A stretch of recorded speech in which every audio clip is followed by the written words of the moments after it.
Hey everyone, and welcome back to the Firefighters Podcast, where we seek to develop, inspire, and motivate the world of the emergency services operator through a series of wide-ranging conversations. Now, before we go any further, just hit that rate, follow, or subscribe button on whatever platform you're listening to. It's a key performance indicator for us and helps us reach even more people. Now, here's what we've got for you today.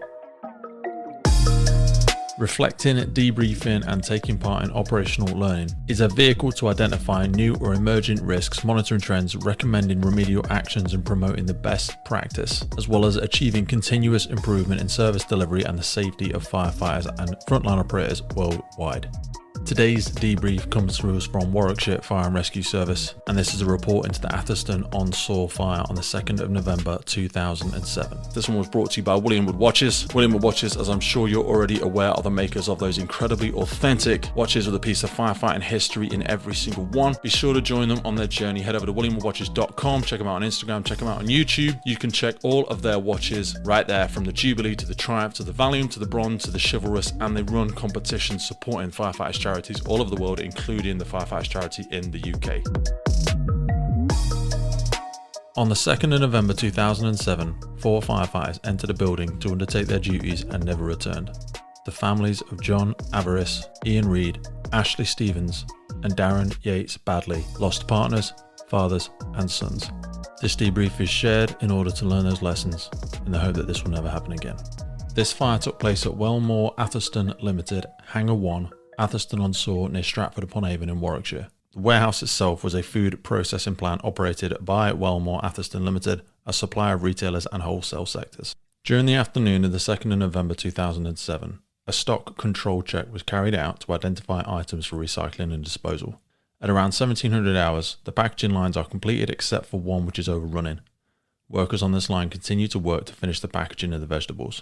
At 1720, the automatic fire detection system sounds the alarm.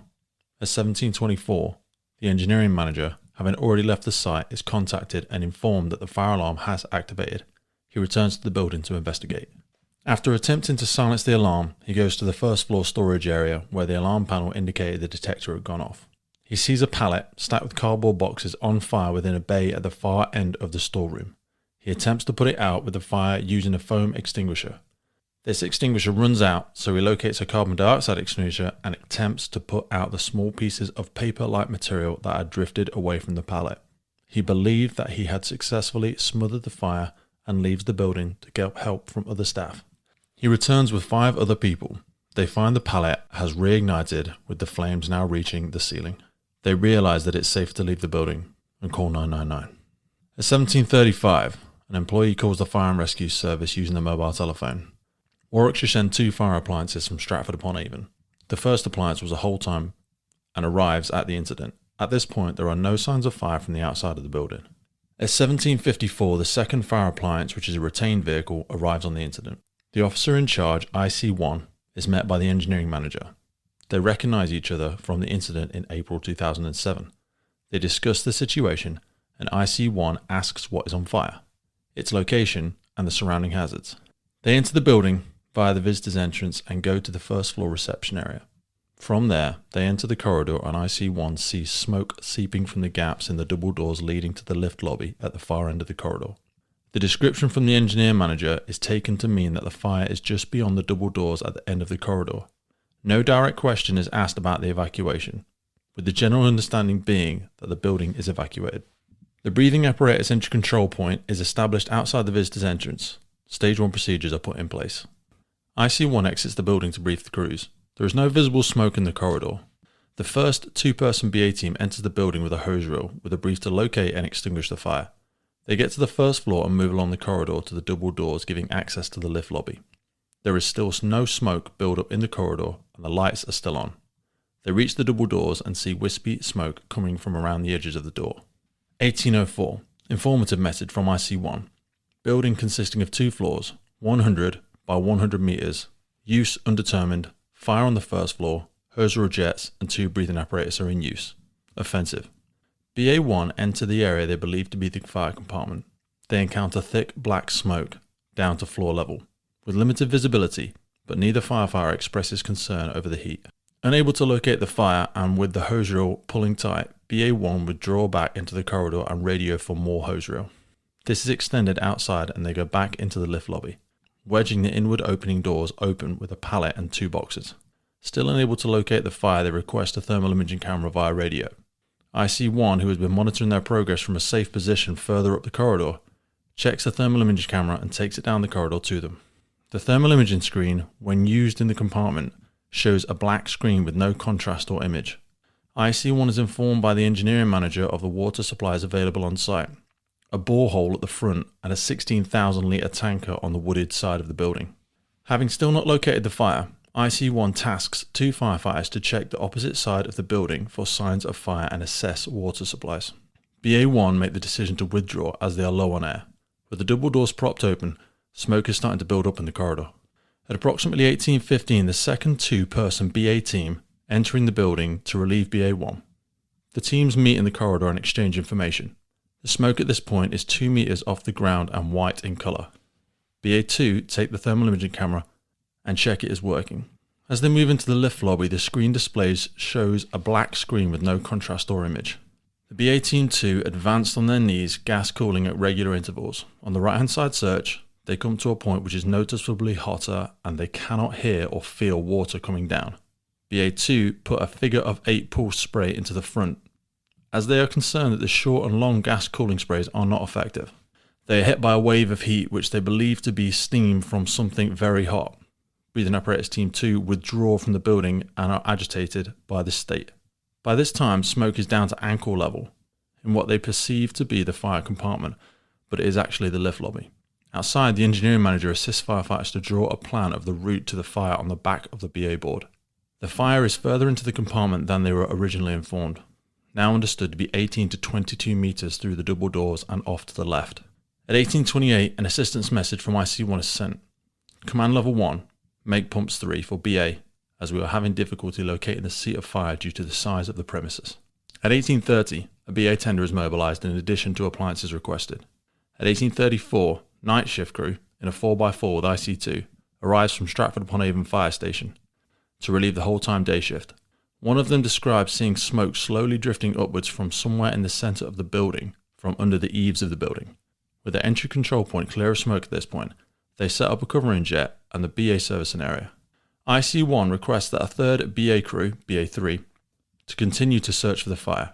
The first crew, BA1, now rested and with improved information, agreed to go back in. They re-enter the building following the same route and IC1 follows them to a safe point in the corridor, having to bend down to see under the smoke. Their brief is to progress into the lift lobby area, believed to be the fire compartment, leave the reference wall, and to progress beyond 2 partitions located ahead and slightly left, to find the fire location and extinguish it. BA Team 3, on their hands and knees, experience nil visibility and an increase in temperature from their first BA wear. They reach the first partition approximately 5 meters inside the lift lobby, and as expected, they start to move forward to the end of the partition, but team leaders get caught by some cables hanging down from the ceiling. Plastic trunking is melted, releasing the cables. The number 2 in the team releases him. BA Team 3 note that the temperature increases significantly as they move around at the end of the partition. They look to go ahead and slightly off to the left for the second partition and encounter an unexpected triangular structure impeding their progress. They make radio contact to seek clarification, but this structure cannot be verified. At 18:37, a third appliance, which is a retained appliance, arrives and the crew notice white-grey smoke coming out from the eaves of the building. At 18:38, assistance message from IC1, move to command level 2. This is make pumps 5 plus additional command support pump. The reconnaissance for water supplies and signs of fire is completed. The firefighters inform IC1 they have not seen any external signs of fire spread. Some water flowing from pipes within the south side of the building and smoke from ventilation ducts adjacent to the appliances on the roadside. They also report unsuitable firefighter and water supplies on site, as the connections themselves are not compatible. Assistance message from IC1, request the attendance of the water bowser. Smoke is getting noticeably thicker on the outside of the building around the BA entry control point. IC1 and the relief IC2 go to the first floor to review the situation. Smoke has now entered the first floor reception area. BA Team 3, still unable to identify a triangular structure, are concerned that they have gone off route and decide to withdraw from the building. Conditions are described as extremely hot. Command Support, 2 firefighters and an appliance, is moved from round the side of the building near to the visitors entrance to the hard standing in front of the building. The smoke is hanging in the air now and falling down to the ground as it is not hot enough to dissipate upwards. IC1 considers ventilation from the roof after discussing building construction with the engineer manager and concludes that it is not feasible without specialised equipment.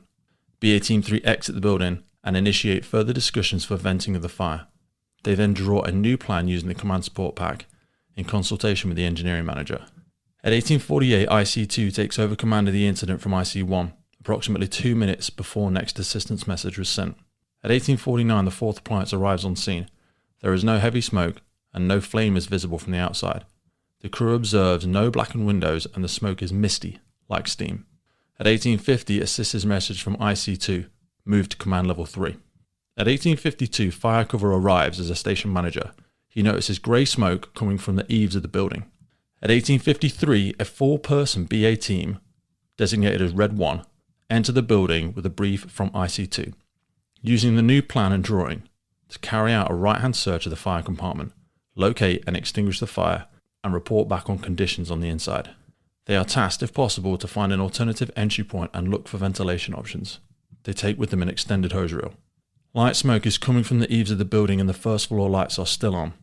The rooms seen through the first floor windows are clear of smoke. A team, without BA, manage a hose reel from Red 1 in the first floor reception area at the top of the stairs. The first floor landing is clear, although there is smoke in the reception area and the corridor. At 18:55, the 5th and 6th appliances arrive on scene. The crews observe smoke coming from the eaves of the building, but no flames and the lights are still on the first floor windows. The fire cover officer IC3 takes command of the incident from IC2, and as part of the handover, a review of the situation is undertaken. Smoke is at head height in the first floor reception area. IC2 observes no difference from before. It is normal black smoke. IC3 sees smoke, but no fire or sound of fire is heard. Ventilation is discussed once again.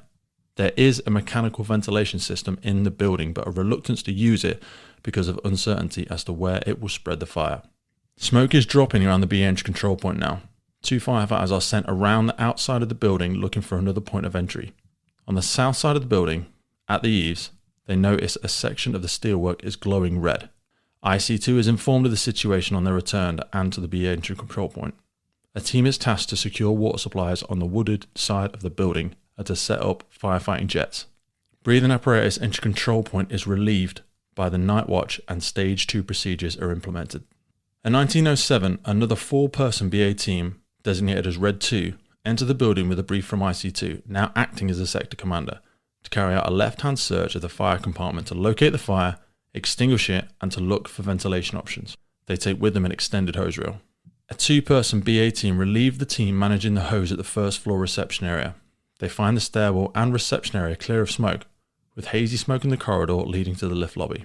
A crew is sent to the south side of the building to reassess the water supply from the tanker. They observe the wall glowing red past the second exit door on that side. This information is passed to IC3 approximately 3 minutes later. IC1 enters the ground floor with the engineering manager. The ground floor was absolutely clear of smoke. They open a fire exit to the roadside, which later becomes the second entry control point. BA Team Red 2 go through the double doors and enter the lift lobby. The smoke is down to floor level with poor visibility and the heat is described by the team as being intense. A punch on the nose, like from an oven. The intensity of the heat is growing rapidly.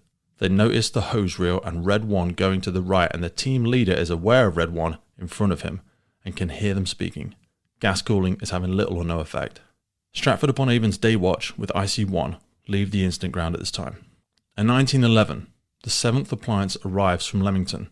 The crew see smoke coming from the roof with no visible flames. BA entry control point loses radio contact with Red 1 and immediately informs IC2. Today's episode is supported by our good friends over at Duty Crew Coffee. Now, as you're probably aware, coffee is the most popular drink worldwide, with over 2.25 billion cups of coffee consumed every single day, and over 70 million of those in the UK alone. Most of this is consumed in our crew rooms, our watch offices, and by our emergency services frontline staff. So when you're getting together around the mess table, don't be drinking no nasty ass cheap coffee. Nobody likes that guy that brings the cheap stuff. Life is too short to be drinking crap coffee. So if you head on over to dutycrew.co.uk or click the link in the podcast below, you'll be able to jump on over and see the Duty Crew coffee products. They come in 227 gram oversized high quality recyclable standard pouches, and they are individually wrapped 10 gram coffee bags. They're quick, mess free, convenient. They have a one-way degassing valve, which is an absolute must for storage of freshly roasted coffee. You can get the 20-pack response bag. They've got the HQ, they've got the No Duff, they've got the Unity, the Decaf, and of course, all of their products are Rainforest Alliance certified, Fair Trade Foundation, and most importantly, they taste freaking epic. I started drinking Duty Crew about 2 months ago, and then when I fell in love with it, I got in contact with them and they came on board with the podcast. So jump on over to Duty Crew Coffee if you want some of the good stuff. Now back to the podcast. Two members of Red 2 hear a loud crash and bang from within the fire compartment. BA Echo hears an unreadable message over the radio. IC2 takes the BA Engine Control Point officer's radio and calls up Red 1. He hears words, emergency, emergency. Red 2 are concerned about the worsening conditions and decide to withdraw. They retreat a short distance. From just inside the double doors, the Red 2 team leader hears Red 1 roughly 9 meters away and to his right. He hears large objects falling down. At 19:15, Red 2 hears BA emergency over the radio. Red 2 takes a gauge check and tries to contact the engine control officer on the radio. They hear Red 1 starting to move from right to left, putting them directly in front of the double doors. Red 2 have difficulty contacting the engine control officer. They withdraw into the corridor slightly, and after a delay, they establish contact with the engine control point and are instructed to find Red 1. Red 2 team leader number 1 and his number 2 re-enter the lift lobby and search for Red 1, whilst their 3 and 4 manage the hose reel at the double doors. Red 2 numbers 1 and 2 can hear Red 1 in the lift lobby. They are shouting, sounding more agitated, and moving further to the left. They hear rhythmic bangs, noises like a BA cylinder being hit on the floor or pallets falling over.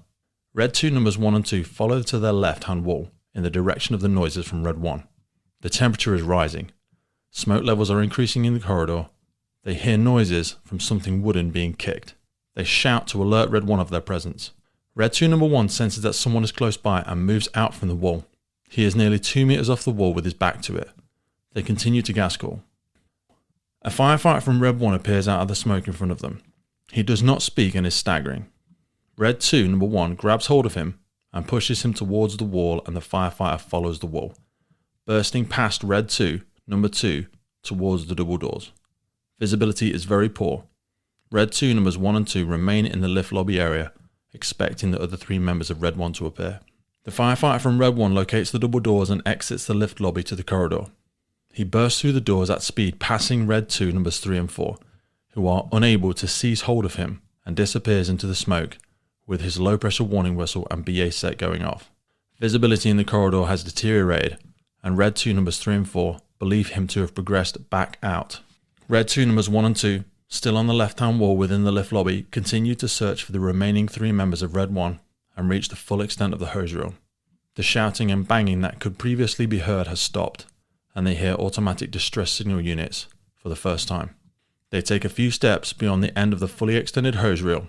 The heat becomes unbearable, visibility is nil, and they are becoming exhausted. Therefore, they decide to withdraw from the lift lobby but leave their hose reel in place, thinking that it may act as a guide to safety for others. At 19:15, a BA emergency message was sent to fire control. A 3-person BA team, Emergency Team 1, known as ET1, who has been standing by under Stage 2 procedures, enters the building with a brief to locate and rescue the missing team. They take with them a line of 45mm hose. They make their way through the first floor reception, which was relatively smoke-free, but the smoke gets heavier as they make their way down the corridor. On their way down the corridor, they meet a Red 2 and exchange information. ET1 reach the end of the corridor. The 45mm hose will only take them as far as the double doors to the lift lobby. Following the advice from Red 2, they follow the hose reel to the left and into the lift lobby, where visibility is very poor and temperatures are extremely hot. Assistance message from IC3. Request attendance of an ambulance service. In response to the BA emergency message, all crews, including those previously allocated to the other tasks on the incident ground, gather at the entry point with BA sets. This includes the 6th appliance in attendance, which should have been dedicated to enhance the command support function. A 4-person BA team, ET2, enters the building with a brief to locate and rescue the missing team. They take with them a line of 45mm delivery hose and a thermal imaging camera. They follow the same route as ET1 and reach the extent of their 45mm hose at the double doors to the left of the lobby. They pause there and experience a temperature so great it forces them onto their knees. IC3 updates its previous message to control, establishing that there are potentially 4 casualties. At 1926, second fire cover officer arrives as a station manager. There are no visible flames from the building as the fire has not broken out, but he sees a plume of white and grey smoke. ET2 hears the sound of an ADSU to their left. The crew separates. 2 stay on the branch and 2 head towards the sound of the ADSU. They briefly go in through a double doors to the lift lobby before realising the ADSU is actually coming from a different area. They backtrack and go down a side corridor to their left. A firefighter from Red 1 is located 2 to 3 metres down the side of the corridor. He is still wearing his BA set and his helmet is dislodged but is still on. There are no audible indications of breathing. An ET2 crew member attempts to search for further members of Red 1 using the thermal imaging camera, but the screen displays no contrast or image in the now heavily smoke-logged corridor. After quickly searching around and finding no casualties, ET2 begin to make their way out of the building with the casualty. ET1 also hears the ADSUs in the lift lobby. They make a noise banging on the wall and get to the end of the hose reel left by Red 2 on the left-hand wall, but the increasing heat forces the withdrawal of them to the lift lobby. Crews are waiting for ET2 on the stairs and they carry the casualty from Red 1 from the building. Immediate attempts are made to resuscitate the casualty, but in the vicinity at the entry control point, initially done by firefighters. In 1931, an ambulance arrives and a paramedic assists with the resuscitation attempt. In 1932, Group Manager 8 arrives and after a short time is asked by IC3 to supervise the second B-entry control point. 2 crews arrive with an accompanying fire cover officer and after a discussion with IC3, begin to establish a second entry control point, EP2, at the fire escape previously identified on the road side of the building. In 1938, a 3-person emergency BA team, ET3, enters the building through the original entry point, EP1, with a brief to search the first floor office area to cover the front of the building to find the remaining 3 members of Red 1. They have a thermal imaging camera and no firefighter media, as they are separated from the fire compartment. They search some of the offices on the left-hand side of the main corridor and note that there is not much smoke in the offices.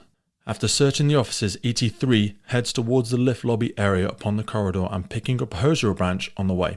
They encounter thick smoke and extreme heat on the entering the lift lobby. They also hear the ADSUs and go left in their direction. In 1950, a 4-person BA team, Emergency Team 4, is briefed with further new plans provided by the engineering manager to lay a guideline to assist the rescue operation. During the briefing, they realise these plans are inaccurate and have to be annotated at the scene by the engineering manager.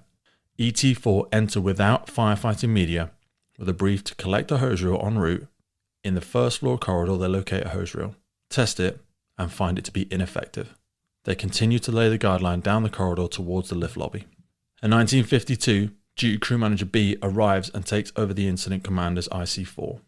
He is accompanied by a BBC reporter and camera operator who have been working with him during the day.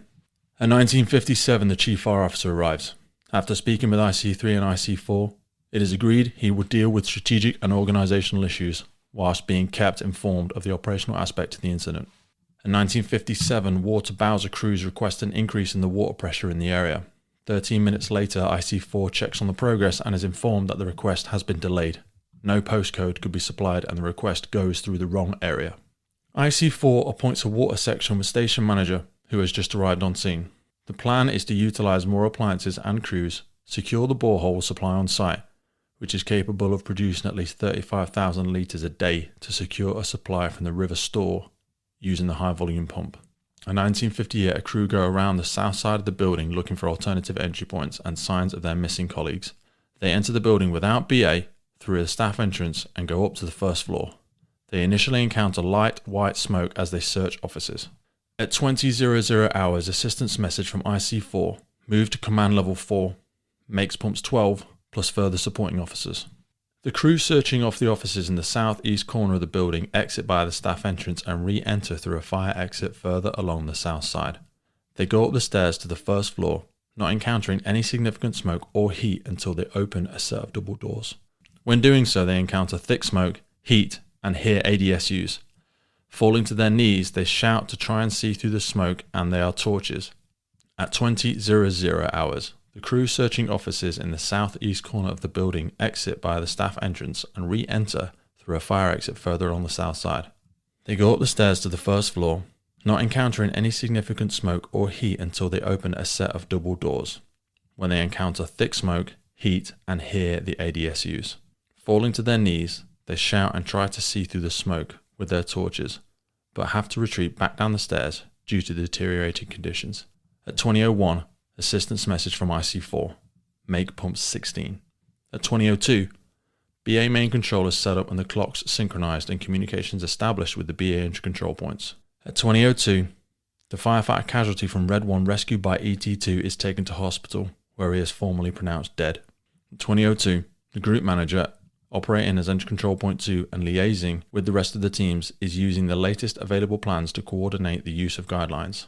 An emergency team 5, ET5, enters the building with a hose reel to lay a guideline on the left-hand wall.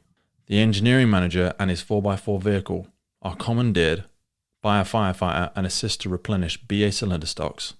The engineering manager takes empty BA cylinders to Stratford-upon-Avon Fire Station for charging and leaves the site for approximately 1 hour.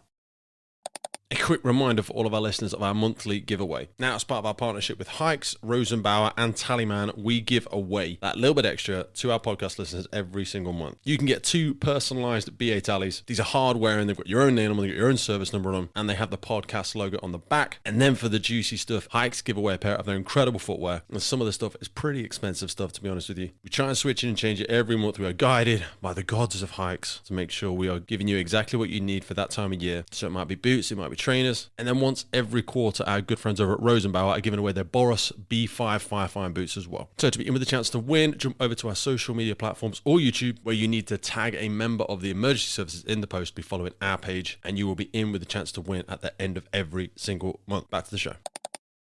Emergency Team 4 comes to the end of their guideline and at the double doors leading to the lift lobby, where the floor is hot and there is a threshold of heat. They hear a loud bang in front of them and to their right. They believe the ceilings are starting to collapse within the lift lobby area. The ceiling in the corridor is also in a state of collapse. At 2010, water is being supplied from a large dam located outside entry control point 1, which appliances are refilling via water shuttle from hydrants located in the area. The level in the dam is low, and Emergency Team 4 is ordered to withdraw. They hear another BA team, Emergency Team 5, entering the building with another entrance. They are using their own water supply from their appliance tanks. Crews are having difficulty finding a hydrant and pressure and flow that allows them to get the water back before the dam supply is used. The use of 45mm jets has increased demand for water on site. Emergency Team 5 enters the corridor leading to the lift lobby and hears the sound of ADSUs coming from the lift lobby area. As they are laying their guideline on the left-hand wall, they turn to their right in the direction of the ADSU, and the crew of Emergency Team 5 experience an extremely hot temperature when removing gloves to tie off the guideline. They encounter another guideline which becomes entangled with theirs. They are low on air supply and pick up the guideline lane by Emergency Team 4 exited the building via entry control point 1. At 2012, Warwickshire's police arrive. 2 members of Emergency Team 5 re-enter entry control point 1 to retrieve the hose reel.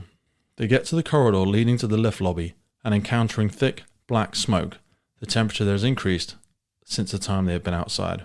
2 members of Emergency Team 5 re-enter via entry control point 1 to retrieve the hose reel.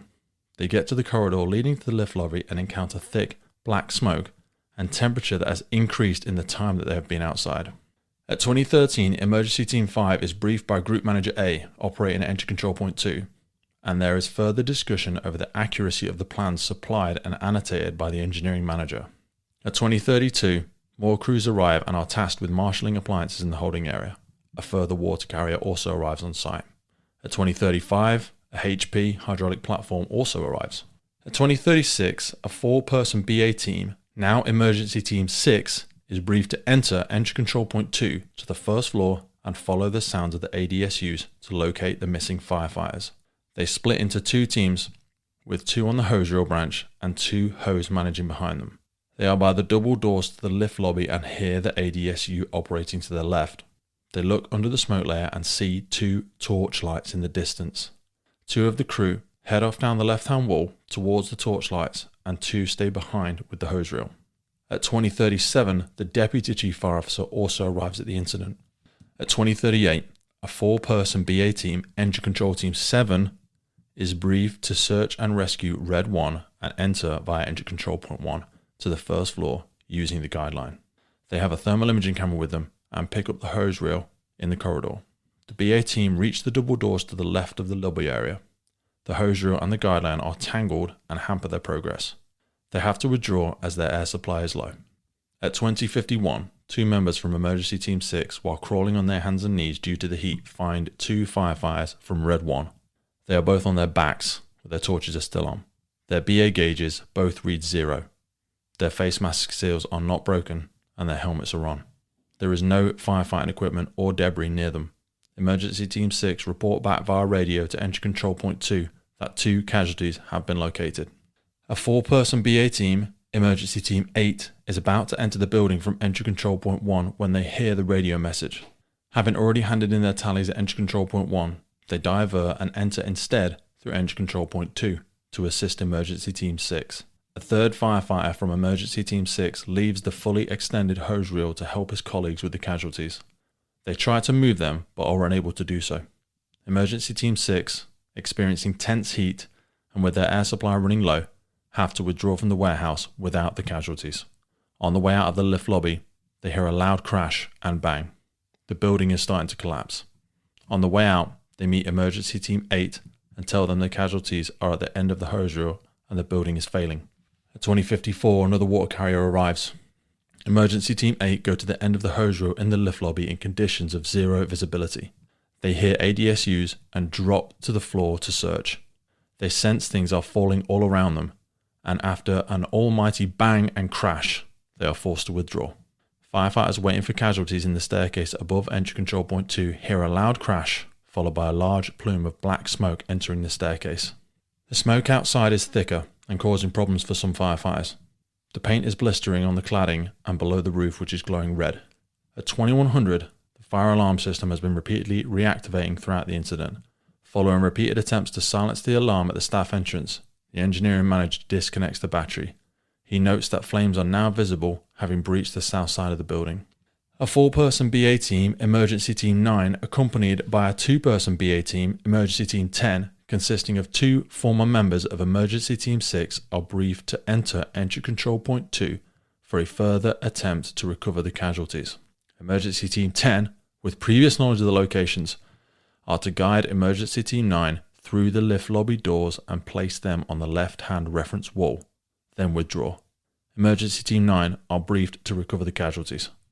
At 21:05, the 2 teams go to the top of the staircase but are faced with conditions that are impossible to work safely in. There is thick black smoke and extreme heat causing ceiling tiles to fall. Thick black tar is running down the walls and they withdraw. At 21:10, flames break through the roof. At 21:13, the Deputy Chief Fire Officer takes over as Incident Commander. 21:18, a high volume pump-in arrives at the incident. At 21:22, informative message from the Deputy Chief Fire Officer, Incident Commander 5. Following dynamic risk assessment, based on information from BA crews, internal floors and ceilings are in danger of collapse. All BA crews are withdrawn. That brings us to the end of the timeline for this incident. We're now going to cover some urban search and rescue aspects, some incident synopsis, and some of the outcomes that you may find useful. When it becomes clear that the warehouse was structurally unsound after 21:22, the National Urban Search and Rescue capability became the most suitable way of recovering the 3 missing firefighters. Some background on the location and development of it. The fire took place at Wilmot Atherstone Limited Hangar 1, Atherstone-on-stour, near Stratford-upon-Avon, Warwickshire. The warehouse is in a small rural village, 4 miles south of Stratford-upon-Avon. The nearest fire station is Stratford-upon-Avon, which has 1 whole-time and 1 retained duty system appliance. Apart from Stratford-upon-Avon, the majority of fire stations in the south of the county are 1 appliance retained stations, with the next nearest whole-time station being Leamington Spa, approximately 30 minutes away. As mentioned before, the warehouse was a food processing plant operated by Wilmot Atherstone Limited. The original warehouse was based upon a World War II hangar sited on an old airfield. The hangar had been extensively developed and extended in 2 directions. The original World War II aircraft hangar was extended in 1999. This extension doubled the size of the building. Between 2005 and 2007, Bomfords Limited, the owner of the warehouse at this time, refurbished the existing building. They extended the premises further with the addition of a large steel frame building which again doubled its size to approximately 150 by 69 by 10 metres. In June 2007, towards the end of the construction process, Bumpers Limited went into insolvency and administrators became responsible for the business. During this period, construction was ceased, with much of the remaining unfinished work around the first floor storage area. All of the new extension was occupied and in use, including the first floor storage area. In August 2007, Wheelmore Atherstone Limited purchased the building and associated business. They continued to use all areas of the new extension, with restrictions on access to the use of the storage area, whilst assessing what work needed to be done to complete the building. The basic structure was a steel truss portable frame, with the first floor sitting amongst the frame trusses. The size of the planned use of the first floor kept changing, which led to more strength being added to the steel and to take account for the possible options. This was not a lightweight frame. The safety margin added is thought to have meant the building was noticeably stronger than it needed to be. The first floor steelwork did not reach the wall of the older phases of the development, creating a void between the old and the new sections. The doors at the back of the storage area step down onto the ceiling of the ground floor. This may explain why the first floor has been referred to as a mezzanine, which it is not. The warehouse itself had 2 known fire incidents prior to the 2nd of November 2007. On the 3rd of September 2006, 2 fire appliances from Stratford-upon-Avon attended a report of a strong smell of smoke. This involved a broken machine belt in plant outside the back of the building. On the 20th of April 2007, 2 fire appliances from the same station attended a fire involving a compressor. The whole time appliance was crewed by the same watch that attended on the 2nd of November 2007. The fire was located in the air hanging unit off the lift lobby on the right side of the building and was extinguished by breathing apparatus crews using extended hose reels. Smoke had been into the other rooms as a number of self-closers on the doors were disconnected. On return to the station, the incident commander was asked by a fire safety officer to attend the premises, which they did that morning. The fire safety officer was escorted on site by the maintenance manager, the same person who was later the engineering manager at the fire in Wellmore on the 2nd of November, and the project manager for the new extension. He was taken to the area where the fire had occurred, found no doors propped open and the self-closers properly connected. It was discussed that the fire doors had been held open to ventilate and cure newly laid flooring in the area. The fire safety officer also found a 4 metre by 3 metre gap leading to the area he referred to as the chill store. The gap exposed a mineral wool sandwich panels. It was discussed that the gap had been made to allow the installation of fridge units, and that a fire door was to be installed in the gap.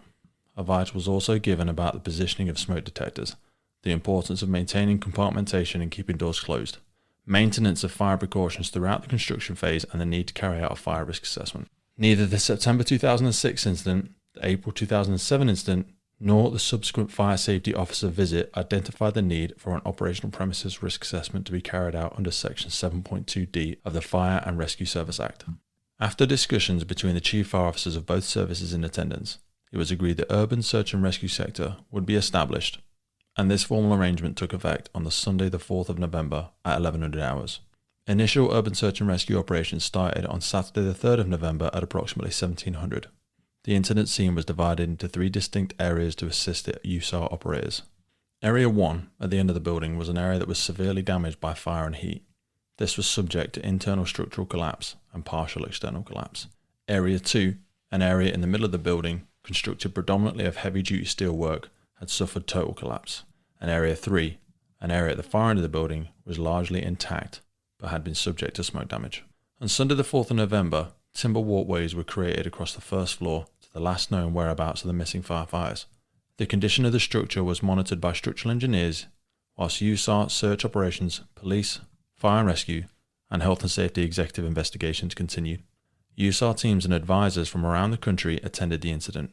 Hereford and Worcester, West Midlands, Avon, Hampshire, Devon, Leicestershire, Buckinghamshire, Merseyside, and London undertook the initial work.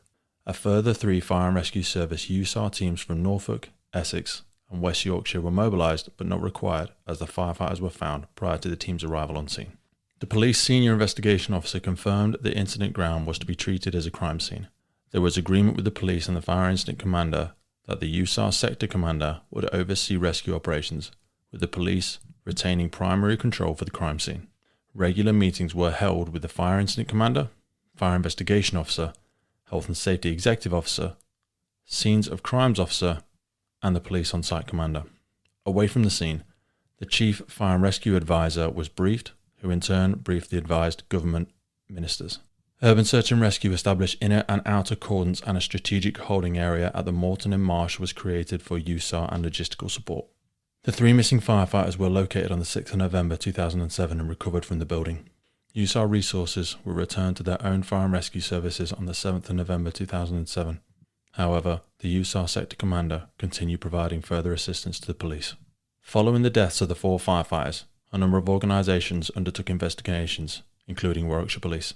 The police investigation led to a court case and the acquittal of 3 incident commanders who had been charged with gross negligence manslaughter. These were IC1, IC2 and IC3. The incident also led to a health and safety executive prosecution and £30,000 fine for Warwickshire County Council, and the HSE improvement notice was served. After the incident, Warwickshire Police and the HSE launched a joint investigation. It was an enormous task and involved a building which was badly damaged, a fire with no clear cause, and a tragic sequence of events which were not all directly witnessed. The investigation not only looked at whether an illegal activity led to the fire, but also looked at the role the fire service and the crews at the incident scene played. The damage state to the building and the number of unanswered questions around the background and circumstances of the fire led to a thorough investigation. As this was a criminal investigation, the fire service were a fundamental part of that investigation. There was strict control over the information being passed and the role that the service could play in that investigation. This, at times, caused frustration within the service, especially with regard to the issues that the fire service felt could have improved the service to the wider fire and rescue sector. The investigation into the cause of the fire was carried out by a range of regional fire and rescue services led by Hereford and Worcester Fire and Rescue Service, with London's Fire Brigade's assistance. Independently, Warwickshire Fire and Rescue Service undertook an Adverse Event Investigation, AEI, after agreeing necessary protocols of the police and the HSE. To close this debrief, we're going to finish off with what actually happened to Red 1. What follows are the known relevant facts. Prior to Red 1 entering, they were given information about the suspected location of the fire, the location and distances to the fallen cables, partitions, the unknown triangular object, and the fact that conditions are very hot in the area around the triangular structure. Red 1 enter at 18:53 hours. Their brief is to carry out a right-hand search of the compartment and to tackle the fire. IC2 also gives them further objectives to find and second entry point, identify any options for ventilating the building, and feed this information back via the entry control point officer. Their time of whistle is recorded at 19:28 and the BA entry control board. Red 2 see Red 1's hose reel and go through a lift lobby entrance door off to the right, and the fire investigation team found the remains of their hose reel going right.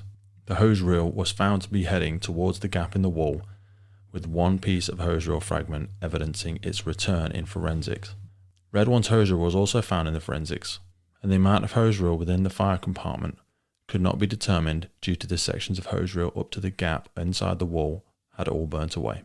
Red 2 entered in 1907, approximately 14 minutes after Red 1. On entering the compartment through the double doors at the end of the corridor, Red 2 number 1 hears Red 1 talking through the heat and smoke ahead of him and off to the right. Prior to breathing apparatus emergency being called, number 1 of Red 2 is by the doorway to the corridor and hears Red 1 approximately 9 meters in front and 45 degrees off to the right. Numbers 3 and 4 of Red 2 state they hear a crash and a bang just before the BA emergency. At the time, BA emergency Red 1 are at the same distance from Red 2, but start to move from right to left ahead of them. Whilst Red 2 are in the radio to BA entry control point officer, Red 1 moved further left so that they are now in front of Red 2.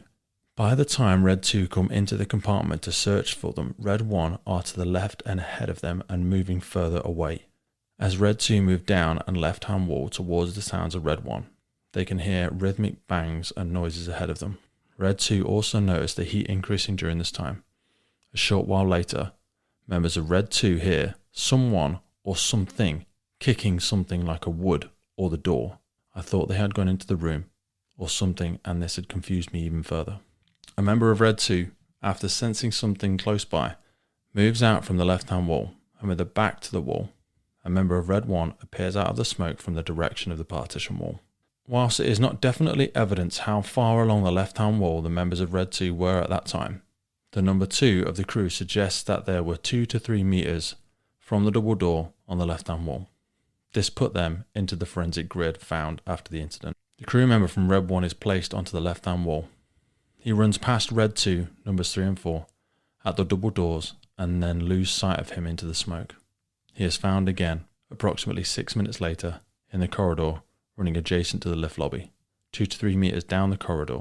His face mask is on and also his helmet. His fire kit shows no sign of direct burning and his BA set personal line is stowed in its pouch. 2 of the members from Red 1 are discovered by BA Emergency Team 6 further along the left-hand wall inside the lift lobby approximately 80 minutes later. Their masks and helmets are on and their BA gauges read 0. Emergency Team 6 is not able to recover the 2 members of Red 1 and make the decision to withdraw. All 3 members of Red 1 were later found. The fire investigation found items belonging to them in the area, including 3 knives and a mobile phone. The fire investigation report noted, the blade of one of the knives appears to have been in a fully open position. The blade of the second knife appeared to be in a partially open position, suggesting the firefighters may have been using the knives at the time. To close, we're going to finish off with some learning points. The Incident Command has the ultimate responsibility for the health and safety of crews at the scene of the incident. The role involves constantly taking in information from a range of sources, prioritising that information and making decisions based on it. These decisions are dependent on the quality, accuracy and availability of the information. The Atherstone-on-stour incident highlighted learning points around how information was gathered, processed and managed. In particularly, command support, briefing and debriefing of BA crews, handovers between incident commanders, passing on information by BA crews to the incident commanders and the accuracy of the information. Since the incident, the fire service has identified 4 general headings to prompt information gathering at incidents by crews and incident commanders, which the service is calling the 4 Cs: construction, contents, conditions, context or circumstances, e.g. casualties or time or cause. Command support. The resources allocated to command support function as the incident escalated were not sufficient to manage the complexity of the developing incident. The 6th appliance in attendance should have been allocated to perform the command support function, but this did not happen due to it being utilised as a general fireground resource. The learning point is that all incidents should have appropriately resourced command support for the early stages. With regard to briefing and debriefing of BA crews, there was a lack of consistency in approach between commanders and BA crews to facilitate an exchange of information and relevant information. This was particularly evident at entry control points, although there were ad hoc briefing and debriefings taking place. The learning point is that a standard methodology should be adopted to ensure a standardized approach. Handovers between incident commanders. There was a failure to document and time record the handover between incident commanders in the early phases up to the point where the command support function was fully established. There was also a lack of clear methodology in the handover. The learning point is that there should be a standardized methodology for handovers between incident commanders. Passing on of information by the crews to the incident commander. There was a breakdown in communication between some areas of the fireground and those incident commanders making critical decisions. This resulted in important information not being passed on to those that needing it. E.g., the wall glowing red on the south side of the building was not passed back immediately to the incident commander on the opposite side of the building. The learning point is that all relevant information should be communicated and logged via command support as soon as reasonably practicable. Next is the accuracy of the information. One of the main problems on the evening was the inaccuracy of the information presented, specifically the layout of the warehouse beyond the first double doors and the location of the fire. The information presented to the incident commanders throughout the early phases of the incident was continually incorrect, even after revisions. The learning point is that incident commanders should question and assure the validity of information given by the local or scene advisor. Operational tactics. Firefighting media. Firefighters at the incident used extended hose reels up to 4 lengths, which was not usual practice. The decision to use extended hose reels at the incident was driven by a number of factors. Previous success at the same location using this method, problems associated with managing large diameter hose, reducing air consumption en route to the fire compartment, and a misunderstanding of the fire size, location, and the conditions of the fire compartment. Warwickshire Fire Rescue Service has reached 4 main conclusions. More emphasis is now contained in training and procedures on the appropriate selection and use of firefighting media. The number of fires attended by Warwickshire Fire and Rescue Service is reducing, which has increased the importance of training and the need for it to incorporate a full range of situations that may be encountered by firefighters at incidents. Extensive training in gas cooling techniques can limit the understanding and use of the methods of extinguishing the continuing fires. Pump operators and water sector commanders need to anticipate escalation of the incident and have early arrangements for increasing their water supply. Ventilation would have been extremely difficult, if not impossible, to achieve safely, due to the construction of the building. The first floor storage area should have been provided with more escape routes to ensure the compliance of building regulations. There were plans to install 2 further external fire escapes to the first floor storage area. If these were installed, the options for ventilations would have been increased, making it simpler and safer. Aggressively making holes in the structure is always going to incur risk. For example, from hitting surfaces and encountering fire phenomenon. Previous national guidance on firefighting in sandwich panel buildings identified the need for further work and guidance around methods of ventilation. Thermal imaging cameras are a key control measure for the fire and rescue service. Their ability to assist in both identifying casualties and locating the fire has been extremely beneficial. When operational crews at Atherstone-on-stour used thermal imaging cameras in thick smoke, they showed a screen display with no contrast. The cameras were tested and were working prior to entry into the risk area. This occurred before and after the BA emergency. During work done in the investigation, they identified a possible explanation. When heavy smoke adds higher concentration of carbon, a uniform heat layer can be observed through the thermal imaging camera due to the ability of carbon to absorb and emit heat readily. Warwickshire Fire Rescue Service have contacted their current suppliers of thermal imaging cameras who have considered the issue. They believe that the explanation is plausible, but also identified some other possible causes, which include the impact on the cameras of high humidity. Unfortunately, they are unable to give an explanation unless they can recreate the effect under controlled circumstances. Warwickshire Fire and Rescue Service have made crews aware of the potential phenomenon. The lesson to be learnt is that more investigation into recognising the limitations of thermal imaging cameras is required and national guidance should be produced. BA emergency. When the BA emergency was called, there were 2 teams within the lift lobby area. Fire and Rescue Service national guidance states that when a distress signal is heard, the team leaders of BA teams who have sufficient reserves in their air are to direct their teams to investigate the source of the sound, rendering assistance to the wearer in distress to take precedence over the work in hand, but regard must be had to keeping escape routes open and for rescues already being carried out. Once sufficient help is available, any hose lines temporarily abandoned must be reinstated. However, no ADSU was sounding at the time of the BA emergency. Messages being sent back meant that the initial emergency crews did not have an audible target to locate. National guidance under the heading of Lost in Smoke also gives guidance that emergency crews could use and locate a BA team. The branch person can always be found by following the appropriate hose line. However, in this instant, this would have taken emergency crews in the wrong direction and in potential danger. The first firefighter from Red 1 encountered Red 2 in the lift lobby, but the firefighter who had found him had a branch in one hand and was therefore limited in his ability to restrain and guide him. This highlights the difficulties presented by attempting to combine firefighting and gas cooling activities with the need to carry out casualty handling. It also highlights the need for emergency teams to remain in close proximity to each other to improve team communications. After the BA emergency was declared, operational activities were entirely focused on rescue and the wider incident command considerations became secondary. Whilst an enhanced incident command structure was put in place at approximately 2000 hours and water supplies were secured, no direct attack was made on the fire up until the time all crews were withdrawn from the building. This highlights the need to put an adequate command support in place at the earlier stages of the incident and to ensure that it is appropriately resourced as the incident escalates. After the BA emergency was called, incident ground radio traffic increased significantly. This presented difficulties in crew to crew and crew to BA entry control communications, which could have been eased by the use of additional channels. Brigades should consider whether their BA refresher addresses training for BA emergencies in realistic scenarios covering unknown casualty locations, unconscious casualties handling, and entrapped procedures. Withdrawal from the building. For some time after the BA emergency was declared, the external view of the building gave little indication of the severity of the conditions inside the fire compartment. Crews inside the lift lobby adjacent to the fire compartment were looking for signs and symptoms of backdraft and flashover, in accordance with their BA training, but the conditions they were encountering were not those that they had been taught to recognise. This was due to the construction methods used within the storage area. Crew selection and availability. Initial resources on the incident ground were limited, which resulted in crews being combined from different stations, which is not considered best practice in Technical Bulletin 197. One inexperienced firefighter was committed into the building as a member of Red 2. which went against service policy at the time.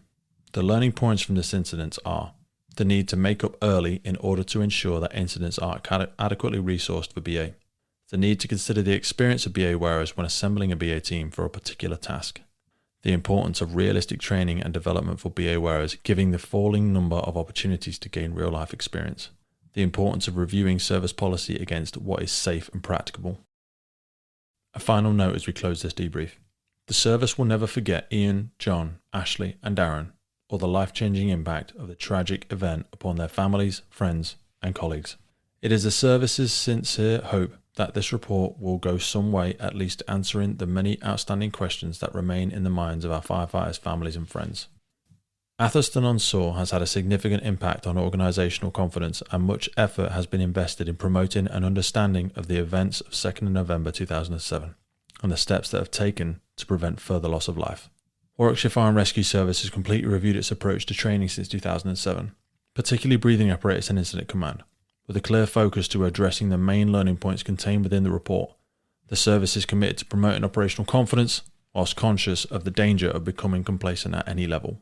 A complete change in the leadership in the service has taken place since 2007, and they have established clear priorities of firefighter safety, public safety, and doing their best. The new leadership recognises the challenging and constantly changing environment of running a fire and rescue service with decreasing budgets, but is fully committed to maintaining the focus on safe delivery of frontline services. That brings us to the end of this debrief.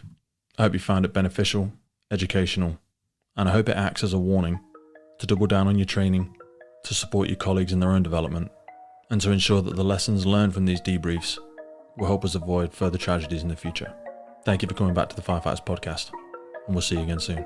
The Firefighters Podcast is a global podcast seeking to develop, inspire and motivate the world of the emergency services operators. Through a series of wide-ranging conversations celebrating those within our sector, we seek to encourage and support this incredible group of people. It's brought to you by myself, operational firefighter Pete Wakefield, and I speak with individuals from all walks of life who I sincerely believe can add value to or develop those who have chosen this life path. Please support your emergency services wherever you are in the world, and thank you for listening.